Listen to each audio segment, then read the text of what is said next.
जहां तहां फैली जिनवाणी, इसका क्या अर्थ किया जाए? कोई एकांत करके ऐसा कह सकता है क्या, यत्र तत्र सर्वत्र सभी जगह पर जिनवाणी फैली है? ऐसा हो सकता है? बिल्कुल हो सकता है। लेकिन इस कथन का अर्थ बनारसी दास जी ने यह कथन लिखा है, जहां तहां फैली जिनवाणी। तो जहां तहां फैली जिनवाणी मतलब क्या? जहां तहां फैली जिनवाणी मतलब आप प्रकृति कोई भी चीज उठाकर देखो, उसमें आपको जिनवाणी दिखाई देगी, अर्थात उसमें से कोई ना कोई शिक्षा ही आपको मिलती हुई दिखाई देगी। इसको कह रहे जहां तहां फैली जिनवाणी। अब कोई इस कथन को नहीं समझ सके तो वो अर्थ का अनर्थ कर बैठेगा। वैसे ही एक पिक्चर आई थी, देव नाही देवार्यात। देव नाही देवार्यात मतलब क्या क्या कहना चाहता था वहां पर वो डायरेक्टर, कि भाई तू इतनी चक्रे काट रहा है इस मंदिर की, और मंदिर में वो जो विराजमान मूर्ति है उसको नमस्कार करता है, उससे अनुकूलता की वांछा करता है, उससे मांग करता है, और सुखी होने की कल्पना उसके आधार पर करता है। ऐसा नहीं है कह रहे हैं। देव नाही देवार्यात मतलब नांद तो देव हा आपुल्या अंतरी, वो भगवान आत्मा मेरे अंदर में ही विराजता है, अन्य कहीं यहाँ वहां देखने की आवश्यकता नहीं। दूसरी बात, इतनी बात क्यों आई? कथन की अपेक्षा या विवक्षा नहीं समझेंगे तो हमारा बहुत क्षति हो सकती है। एक बात तो ये हो गई। दूसरी बात, जहां जहां आप थोड़े सी प्राकृतिक वस्तुओं को उठाकर देख लो, जहां जहां मारक शक्ति होती है वहीं पर ही तारक शक्ति होती है। जैसे एक एग्जांपल देता हूं, आम है, आम, राइट? आम गर्मी के दिनों में ज्यादा खा लिए हमने तो क्या होता है? शरीर की गर्मी बढ़ती है, बराबर। अब इस गर्मी को उतारने का उपाय क्या? कह रहे कुछ नहीं, वो आम की जो गुठली है ना, उस गुठली को सुधारो और उसको उबाल कर खा लो। तुम्हारी जितनी गर्मी है ना सब उतर जाएगी। ये क्या है? जहां पर मारक क्षमता है वहीं पर तारक क्षमता भी है। हमको उसका यथार्थ प्रयोग करते आना चाहिए। समझ में आ रहा है? एक मरीज था, मरीज उसको कोड जैसा एक बहुत ही असाध्य रोग हो गया था, जो ठीक होने की कोई उसकी चांसेस नहीं थे। हुआ ऐसे कि घर वालों ने किसी वैद्य के पास, बहुत निष्णात वैद्य था, और ये समझ कर गया कि अभी तो ये गया ही है, लेकिन इनके पास में एक बार इनके सुपरविजन में देख लिया जाए, अगर इनसे कोई उपाय बना तो बना। ऐसा सोच कर वे उसके पास में ले गए तो वैद्यराज ने कहा कि इनक्यूरेबल, क्योर नहीं किया जा सकता, अब मरण ही शरण है। तो फिर भी उन्होंने कहा कि एक चिट्ठी लिखकर दी कि नर कपाल पात्र। तो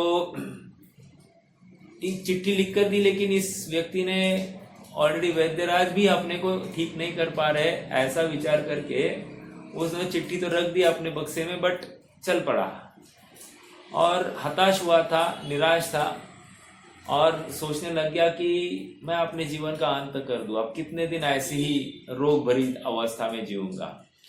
तो जंगल से गुजर रहा था और उतने में उसने देखा कि एक पात्र था, पात्र में पानी पड़ा था, और पानी में एक जहरीला सर्प आया, उसने उसमें उस पानी को पिया और चला गया। आश्चर्य की बात, इसको लगा ओ ये तो रेडीमेड जहर है अभी मेरे सामने। इसने सोचा कि मैं इस जहर को पी लूं और मैं खत्म हो जाऊंगा, मतलब ना रहेगा रोग, ना रहेगी इसको लेकर कोई दुख। तो ये गया और उसने पानी पी लिया। आश्चर्य, पानी पीते ही सारा रोग उतर गया। वो था नर कपाल पात्र, काल्पनिक वस्तु है, आज के लिए काल्पनिक वस्तु है, लेकिन ऐसी कोई वस्तु है नर कपाल पात्र।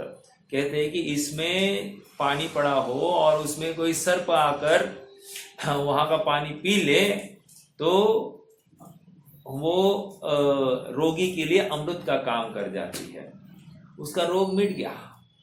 अर्थात अब मुझे ये कहना है कि वो सर्प था विषैला, इसने पिया था मरने के हेतु। आश्चर्य कि इसका जहर इसको अमृत का काम, जीवन का काम कर गया। मुझे क्या कहना है, जहां पर बाधक चीज है वहीं पर साधक चीज, अनुकूल चीज भी छिपी है। उसी तर्ज पर जिन आत्म प्रदेशों में इस जीव को राग द्वेष कषाय भाव हो रहे हैं, उन्हीं आत्म प्रदेशों में इस जीव का उत्थान करने योग्य परिणाम किए जा सकते होते हुए देखे गए हैं। क्या समझना, फिर से एक ही बात कि जहां पर संसार वर्धन का कारण दिखाई देते हैं, वहीं पर संसार के अभाव का कारण भी है।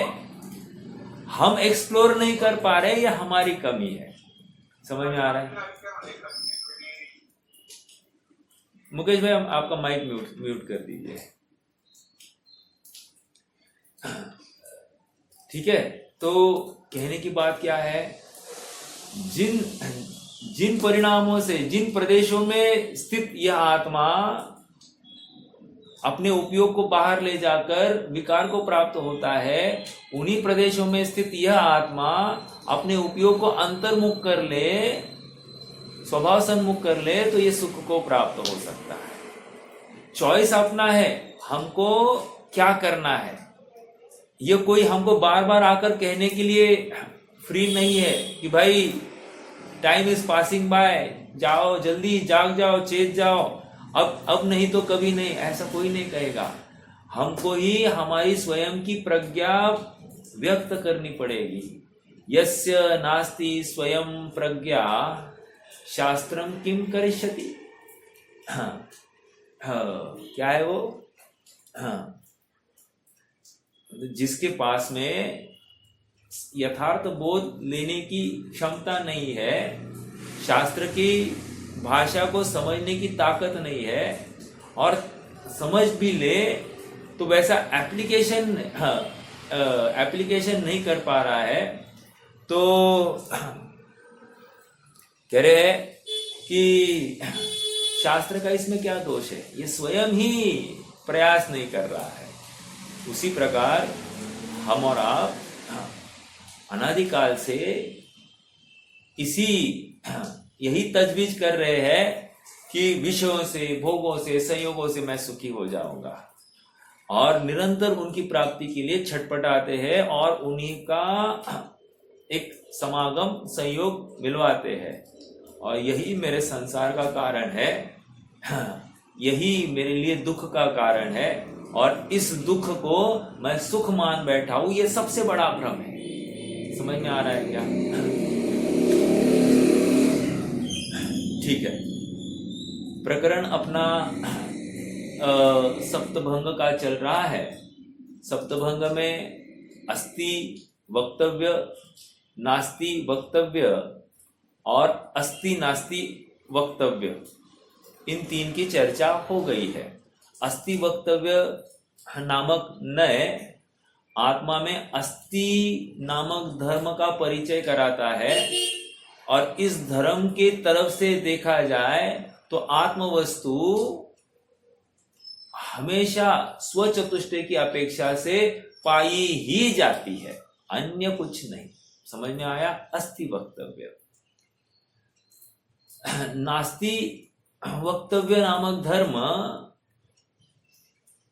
उस आत्म वस्तु को डिफाइन करते हुए कह रहा है कि नास्ति वक्तव्य नामक धर्म से देखा जाए तो आत्मा में यह धर्म इस जाति का है कि इसमें पर रूप होता ही नहीं है, पर रूप इसका भाव होता ही नहीं है, इसको नास्ति वक्तव्य धर्म कह रहे हैं। अब तीसरा प्रश्न खड़ा हुआ, अस्ति है या नास्ति, है या नहीं है, आप एक बोलो। आचार्य बोले ऐसा कैसे कह सकते हैं, दोनों है और दोनों युगपद पाए जा रहे हैं, अस्ति नास्ति। ठीक है, ये तीन बातें हमारी हो गई। आ जाइए 259 पेज पर आ जाए, अपन थोड़ी सी पढ़ेंगे और फिर यथा योग्य चर्चा भी कर लेंगे। 259 है ना,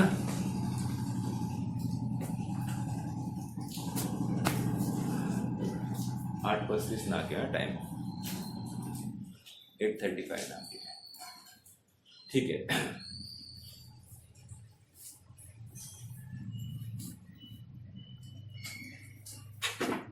259 हो गया था, 260 पर आ जाइए। 260 जिनागम में अभाव चार प्रकार के बताए गए हैं। हाँ, वैसे आपको एक जस्ट प्रश्न के रूप में पूछूं, इसी प्रवचन सार ग्रंथ में एक अभाव की चर्चा की है, उस अभाव का नाम क्या है?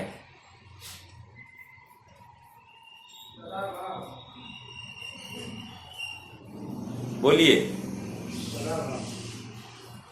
हाँ हाँ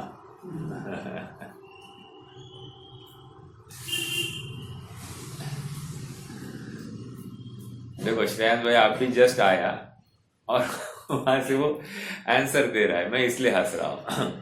आश्चर्य, हम इतने दिनों से सुन रहे। राइट राइट राइट, तदाभाव समझ में आया। बोलेंगे क्या है इसका अर्थ, अर्थ क्या है इसका तदाभाव का?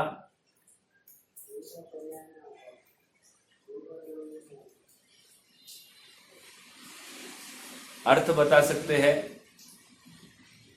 प्रयास कीजिए, कोई प्रॉब्लम नहीं, गलत होंगे और क्या होगा, लेकिन याद तो रहेगा।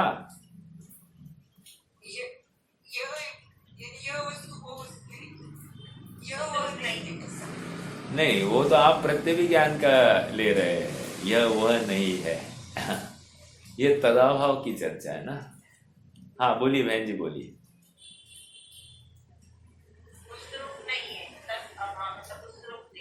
अरे आपने तो अर्थ बता दिया, हम अर्थ नहीं पूछ रहे हैं, उसका भाव क्या है, भाव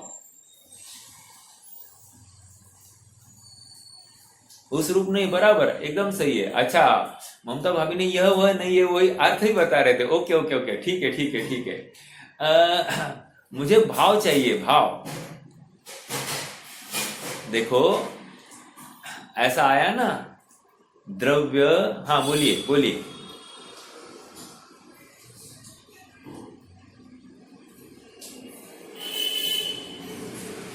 बोल रहे क्या कोई?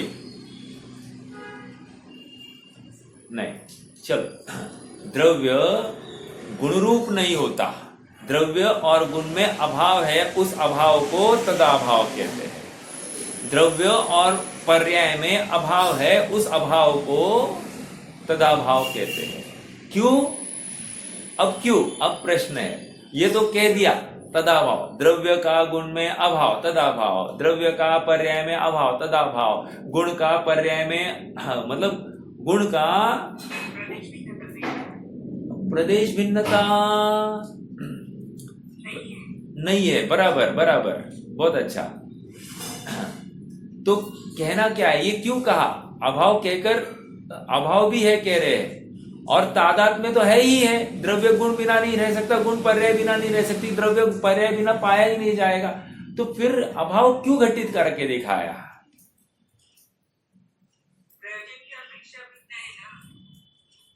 क्या प्रयोजन है, यही तो पूछना है।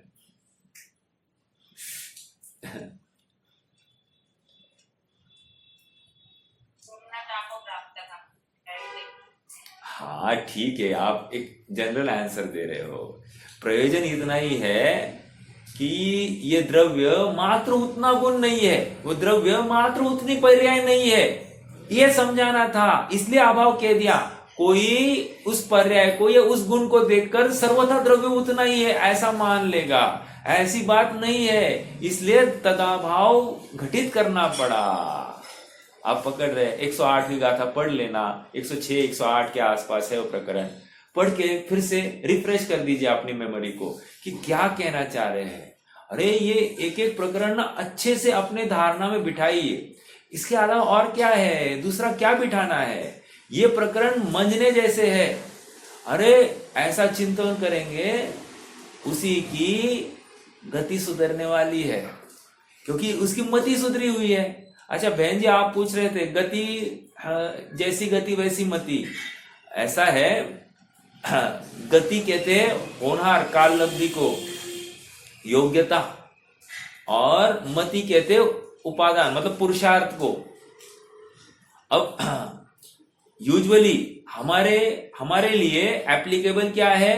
अगर मैं स्वयं के लिए लूं तो जैसी मति वैसी गति, अर्थात मति का अनुसरण करती हुई ही गति पाई जाएगी। मतलब पुरुषार्थ से ही मोक्ष की प्राप्ति, सीधी सी बात है। ओके, और किसी और के लिए लेना है, कोई अन्य मति है या कोई अपना भी है जो विपथ मार्ग पर चल रहा है, तो उसके लिए क्या कहेंगे? इसकी होनहारी खोटी है, इसकी गति बिगड़ने वाली है, इसलिए इसको आज ऐसा परिणाम खाया जा रहा है। समझ में आ रहा है क्या? तो इसी स्टेटमेंट को कहने के अपेक्षाएं है। अपने लिए लगाना तो पुरुषार्थ की कमी लगाना, दूसरे के लिए लगाना तो उसकी होनहारी खराब है ऐसा लगाना। समझ में आ रहा है क्या? ठीक है, तो ये एक बात हो गई। अब आगे बढ़ते हैं। अभाव की चर्चा की, 4 अभाव की बात आई है ना, प्रागभाव, प्रध्वंसाभाव, अन्योन्याभाव एवं अत्यंताभाव। ठीक है, पेज नंबर 260 पर पहला पैराग्राफ। अभाव धर्म की सिद्धि करते हुए आचार्य संबंध भद्र आत्ममीमांसा में लिखते हैं, भाव एकांते पदार्थानां भावापन्नववादिना पदार्थानां भावानामपन्नवात् सर्वात्मकं मनाद्यन्त स्वरूप मतावकम् कार्यद्रव्य मनादि स्यात् प्रागभावस्य निन्नवे प्रध्वंसस्य च धर्मस्य प्रत्यवेनन्ततां व्रजेत् सर्वात्मकं तदेकं स्यात् अन्यापोह व्यतिक्रमे अन्यत्र समवायेन व्यपदिश्यते सर्वथा। मैं इसका अर्थ डायरेक्ट पढ़ूंगा। ओके, हे भगवान, पहला पैराग्राफ की, पहले छंद की, भाव एकांत की, भाव एकांत का भाव की एकांतता कर ली, अर्थात मात्र प्रत्येक वस्तु भावात्मक मान लो तो क्या प्रॉब्लम होगा?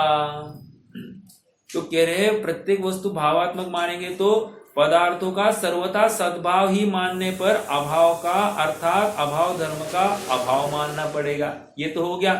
अब इससे क्या हो गया? अभाव धर्म की सत्ता स्वीकार नहीं करने पर क्या होगा? सभी पदार्थ सर्वात्मक हो जाएंगे, समस्त द्रव्य एकमेक हो जाएंगे। क्यों? एक का दूसरे में अभाव ही नहीं है। समझ में आया? तो सभी एकात्मक हो जाएंगे, किसी एक दूसरे में प्रवेश कर लेंगे, मतलब जीव हो जाएगा, पुद्गल की कार्य करने लगेगा, पुद्गल आएगा, जीव का कारण कार्य करने लगे, कुछ भी हो जाएगा। तो अभाव नामक धर्म की कितनी महत्ता है यह आपको ख्याल में आ रहा होगा। तो भाव का एकांत करने से यह तकलीफ। ओके, आगे अभी देखो, किसी का कोई पृथक स्वरूप ही नहीं रहेगा जो कि आपको स्वीकार नहीं है। कहा आया? सर्वात्मकम मनाद्यंत स्वस्वरूप मतावकम। मतावकम आपके मत के बाहर है। ठीक है, आगे अभी अगला सेकंड पॉइंट 10वें श्लोक में, इसको कारिका कहते हैं। कारिका, श्लोक नहीं कहते, कारिका कहते हैं। कार्य द्रव्य मनादि स्यात्। अब अभाव धर्म का एकांत मानने से क्या होगा? कार्य द्रव्य मन आदि स्यात् प्राग भावस्य निन्नवे। क्या करे,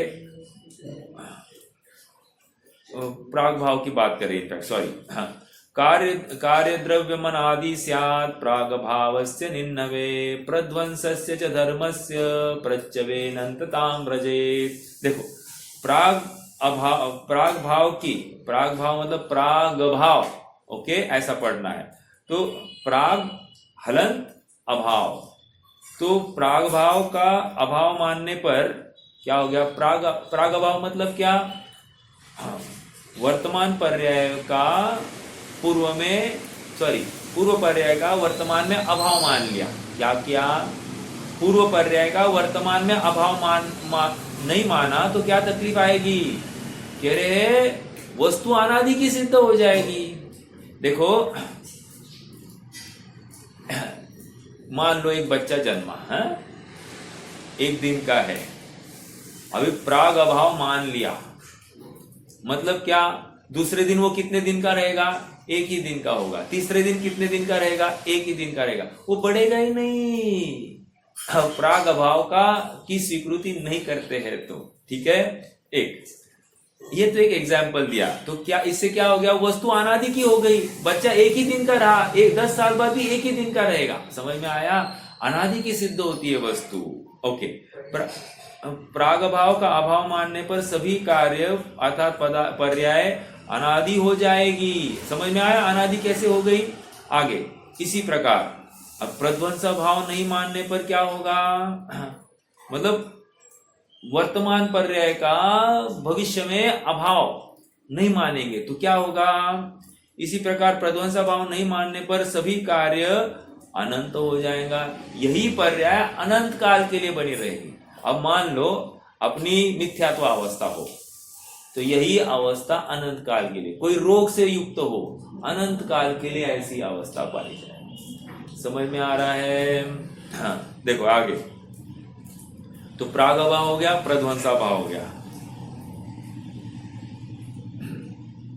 यदि अब अन्योन्य भाव, यदि अन्योन्य भाव को नहीं मानेंगे, अन्योन्य भाव मतलब ये इस पुद्गल के परमाणुओं को और इस पुद्गल के परमाणुओं को अलग अलग नहीं मानेंगे तो क्या होगा, इनका वर्तमान कालीन इन परमाणुओं का वर्तमान कालीन इन परमाणुओं में अभाव है, ये नहीं मानेंगे, क्या होगा, ये दोनों एकात्मक हो जाएगी, समझ में आया।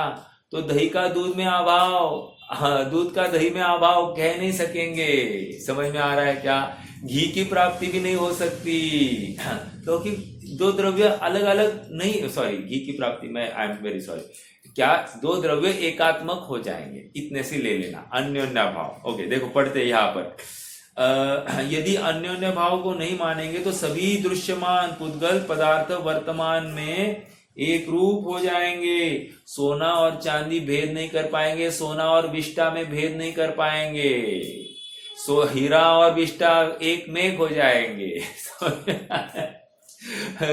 पैसा और ये सब एक में हो जाएंगे, मतलब पैसा और विष्टा सब एक में, ओके, अर्थात उसमें भेद नहीं किया जाएगा, एक रूप हो जाएंगे। और अत्यंत अभाव को नहीं मानने पर एक द्रव्य का दूसरे द्रव्य में अभाव नहीं मानेंगे तो क्या तकलीफ होगी, फिर से वही बात होगी, सर्वी द्रव्य एकात्मक हो जाएंगे, सभी पदार्थों का के त्रिकाल एक रूप हो जाने से किसी भी द्रव्य का या पर्याय का व्यपदेश अर्थात कथन नहीं बन सकता, ठीक है। ये दूसरी कारिका मतलब 10वीं कारिका की होगी। इस प्रकार हम देखते हैं कि भाव अस्तित्व के समान अभाव नास्तित्व भी वस्तु का एक सद्भाव रूप धर्म है। अब देखो, अभी यद्यपि नास्तित्व धर्म को परद्रव्य क्षेत्र काल भाव की अपेक्षा समझाया जाता है, तथापि वह पर का धर्म नहीं है। ओके, सब बातें चर्चा में आई है, फास्ट पढ़ रहे अपन। भगवान आत्मा का ही धर्म है, उसकी सत्ता का आधार भी पर नहीं है, निज भगवान आत्मा ही है। देखो एक बार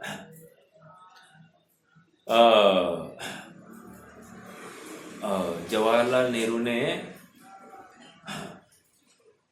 मौलाना आजाद को कहा मैं तुमको निकाल दूंगा। किसमें से? मतलब मैं तुमको कैबिनेट से निकाल दूंगा। तो मौलाना आजाद ने कहा तुम मुझे निकाल नहीं सकते। क्यों नहीं निकाल सकते? क्योंकि मैं वो मुस्लिम वोट बैंक के बल पर यहाँ पर खड़ा हूं। मैं मतलब मुस्लिम वोट बैंक है, मुझे हिलाओगे तो तुम हिल जाओगे। समझ में आया? ये क्यों कहा? कहा गया तथापि वह पर का धर्म नहीं है, भगवान आत्मा का ही धर्म है। उसकी सत्ता का आधार पर नहीं है, निज भगवान आत्मा ही है। कथन उदाहरण एक देश लेना, मतलब कोई दूसरी की वजह से मैं तुम्हारे कारण यहाँ पर खड़ा नहीं हूं। मुझे ये कहना था, उस उदाहरण की सिद्धांत क्या घटित करना था?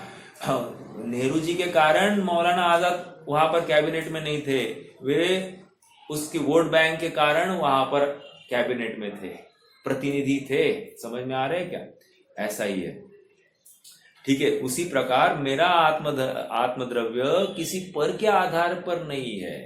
मेरा नास्तित्व पर के कारण नहीं है, मेरा नास्तित्व मेरे कारण है। ओके, आगे। यह नास्तित्व धर्म ही स्व और पर के बीच में अभेद दीवार है। इसके कारण ही सभी पदार्थों की स्वतंत्र सत्ता कायम रहती। देखो, पूरा भेद विज्ञान का विषय आ रहा है, इतना सरल और प्रैक्टिकल। आप विचार करो, अमृतचंद्र स्वामी ने इन धर्मों की चर्चा करके पूरा भेद विज्ञान कैसे किया जाता है इसका प्रैक्टिकल खोल के दिखाया है। नास्तित्व धर्म कहकर अनादिकाल से ये जीव उस शरीर के प्रति समर्पित है, शरीर का नौकर बनकर बैठा है। एक क्षण भर के लिए ये स्वयं का स्वामी बन के रह जाएगा तो काम बन जाएगा इसका, कि मैं शरीर का नौकर नहीं। इतने ही जानकर इसके लिए काफी है, इतनी ही श्रद्धान इसको भेद विज्ञान कराने में काफी है। समझ में आ रहा है क्या? ये नहीं करेगा, इसके अभाग्य की महिमा हमसे तो नहीं हो सकती। मतलब इतना समझाने के बाद में, इतना योग्य तत्वज्ञान परोसने के बाद में भी अगर ये गाफिल रहा तो क्या इसकी दुर्गति का ताको कौन हवाल, इसका अभी कौन इसको सुधार सकता है? ठीक है, देखो, यह नास्तित्व धर्म ही स्व और पर के बीच में अभेद दीवार है। अभेद मतलब भेदी नहीं जा सकती। उदाहरण देते हैं, डॉक्टर साहब उदाहरण हमेशा देते थे। क्या? एक बकरी है और इस साइड में शेर है। उदाहरण एक्चुअली कहाँ का है? श्रेणिक ने अभय कुमार और 500 बच्चों की परीक्षा ली थी कि उसको राज्य पद देना कि नहीं देना, और उसमें एक क्वेश्चन था कि भाई एक जगह पर, नहीं श्रेणिक की बात नहीं, वो अभय कुमार की परीक्षा हुई है, किसी लड़की का वरण करना था, तो उसके पिता ने उसकी टेस्ट ली थी। तो टेस्ट लेकर उसको कहा कि भाई ये बकरी है, इसको पूरा खिलाना और इसका वजन नहीं बढ़ना चाहिए, ऐसा था, राइट। तो क्या किया उसने? मात्र एक कांच रखी, ट्रांसपेरेंट कांच के इस साइड में एक शेर और कांच के उस साइड में वो बकरी और उसके सामने चारा। अब देखो शेर यहां से घुर्राता, बकरी वहां डर जाती तो वो चारा नहीं खाती। समझ में आ रहा है? चारा सामने था लेकिन चारा नहीं खाती। हाँ, इसलिए वो कमजोर हो गई, वजन नहीं बढ़ा उसका। तो आगे ये भी मैं अलग प्रकार से उदाहरण घटित कर रहा हूं, वजन नहीं बढ़ा। ये क्यों कह रहा हूं? क्योंकि एक वज्र की दीवार है, वो शेर उसका बकरी का खा नहीं सका, लेकिन एट द सेम टाइम बकरी का वजन भी बढ़ नहीं सका। क्यों? क्योंकि ना बकरी को पता है कि ये शेर इस बार इस साइड आ नहीं सकता, न शेर को पता है कि मैं उस साइड जा नहीं सकता। समझ में आया? तो इस अज्ञानता के वश वो शेर निरंतर प्रयास कर रहा है और बकरी भयभीत होती हुई कमजोर हो रही है। मुझे कहना इतना ही है कि इस जीव को भी ऐसी ही दुर्दशा है। इसको खबर नहीं है कि मैं पुद्गल का कार्य कर नहीं सकता, बाल बच्चे स्त्री पुत्र आदि का काम नहीं कर सकता, उनको सुखी दुखी कर नहीं सकता, या ये मुझे सुखी दुखी नहीं कर सकते, इसी की उसको खबर नहीं है। हाँ, सोना चांदी से मैं सुखी हो सकता हूँ, हीरे आदि चाहिए, मेरे पास कुछ नहीं है, ऐसा कहकर दुखी होता है जीव। ये कह रहे हैं कि इन सभी से तू सुखी नहीं हो सकता। ये भ्रमकूप है। मोह कर्म मम नाही भ्रमकूप है, शुद्ध चेतना सिंधु हमारो रूप है। मोह कर्म मम नाही भ्रमकूप है, शुद्ध चेतना सिंधु हमारो रूप है। अरे करो तो विचार, स्वीकार तो करो। मैं शुद्ध चेतना सिंधु, सिंधु कह रहे समुद्र, अपनी कितनी अगाध है अपनी सामर्थ्य, ये कह रहे हैं। देखो तो सही, शांति से विचार करो। आप थोड़ा सा ना सामायिक के काल में ना विचार करो। अनंत गुण है, अनंत शक्तियां है, वो इतनी अनंत एक प्रदेश पर ऐसे असंख्यात प्रदेशी आत्मा। ऐसा विचार तो करो। आप देखो, आपको इतना बड़ा आत्मा लगने लग जाएगा कि कह रहे इतनी बड़ी इतनी सामर्थ्यशाली वस्तु मैं हूं। मैं इतना 5-6 फुट वाला आत्मा नहीं, वो एकदम असंख्यात प्रदेश वाला मैं आत्मा। ऐसा विचार तो करो। और अनंत गुणात्मक मैं आत्मा, ऐसा विचार तो करो। आपको अपनी सामर्थ्य की महिमा आए बिना नहीं रहेगी। विचार तो करो। आज तक जीव ने यही विचार नहीं किया है। बाकी सबका कैसे होगा, अपने परिकरों का कैसे होगा, इनका अच्छा करूं, मेरा शरीर ठीक रखूं, इसमें ही वो सब अपना पूरा समय व्यतीत करता है।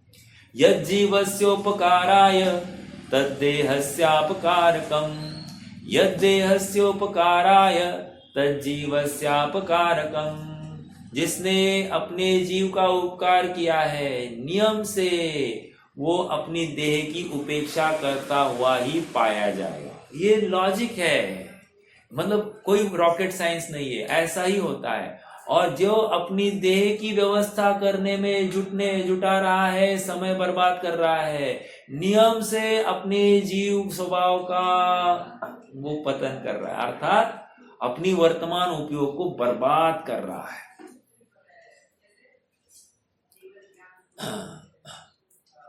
वो कुंद स्वामी ने भी लिखा है ना, जो जाग रहा निश्चय में वो सो रहा व्यवहार में, जो जाग रहा व्यवहार में वो सो रहा निश्चय में, ऐसी एक गाथा है।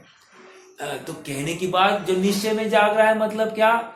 जागरूक है अपनी स्वचेतना को लेकर, अपने ज्ञान परिणाम को देख रहा है, अपने ज्ञान दर्पण को देख रहा है, उसमें ही सब जानने में आ रहा है, अपना ही सुख अपने में देख रहा है। जो जागता निज कार्य में वो सो रहा व्यवहार में, ये बात है। जो जागता निज कार्य में वह सो रहा व्यवहार में, जो जागता व्यवहार में वह सो रहा निज कार्य में। कितनी सरल व्याप्ति करके दिखाई है। अब नक्की करो मैं क्या कर रहा हूं, अब नक्की करो मैं क्या कर रहा हूं। और उत्तर आचार्य जो कह रहे उसके अनुसार आया तो शाबाश, एटलीस्ट इतना तो स्वीकार करने की अपने में ताकत होगी। जस्टिफिकेशन नहीं देना, कारण नहीं देना, मैं व्यवहार में क्यों जाग रहा हूं, नहीं, कारण नहीं देना। कारण कुछ भी हो सकते हैं, लेकिन स्वभाव में नहीं जा रहे हो, अर्थात रुचि की कमी है।